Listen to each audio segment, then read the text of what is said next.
So dito tayo sa MC Muffler, magpakabit tayo ng exhaust, slip-on lang, gusto ko yung carbon. So ito yung aking CB500F na unit.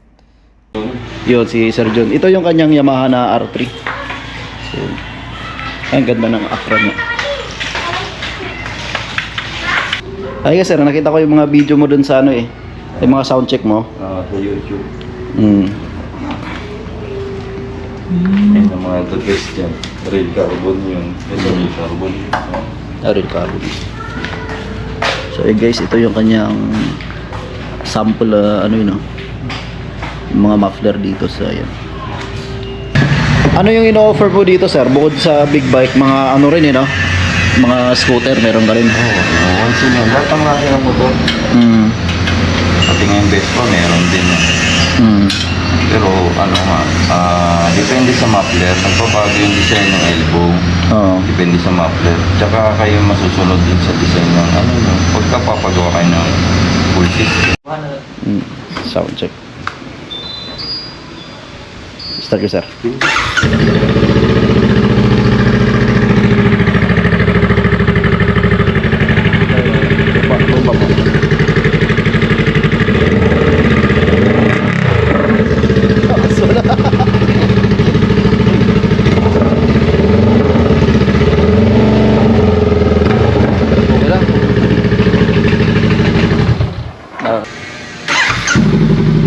Wow. Oo.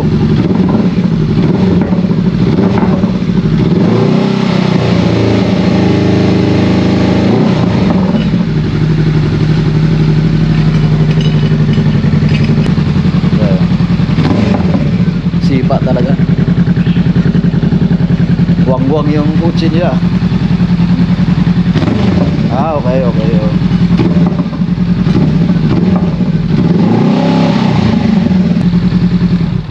Yung tunog nito, loud bass. Ito. Acra M1 na ito. So yun, na sound check natin itong Easy Project, tapos Acropobic. Maganda tunog niya, double purpose. Meron siyang silencer na ilalagay, so ayun yun, para in case na nagsawa ka sa malakas na tunog.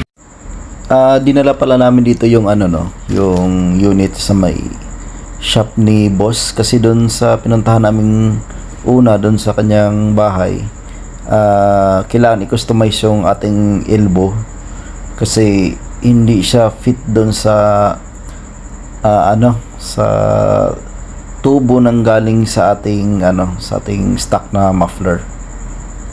Kailangan nang ayusin ng maigi, tapos puputulin, tapos sinudugtong siya. So ayun, hinigpitan na ni sir yung ating yung kanyang ginawang kinat na itong part na yan tapos dinugtungan, tig weld niya ata yung tawag nun.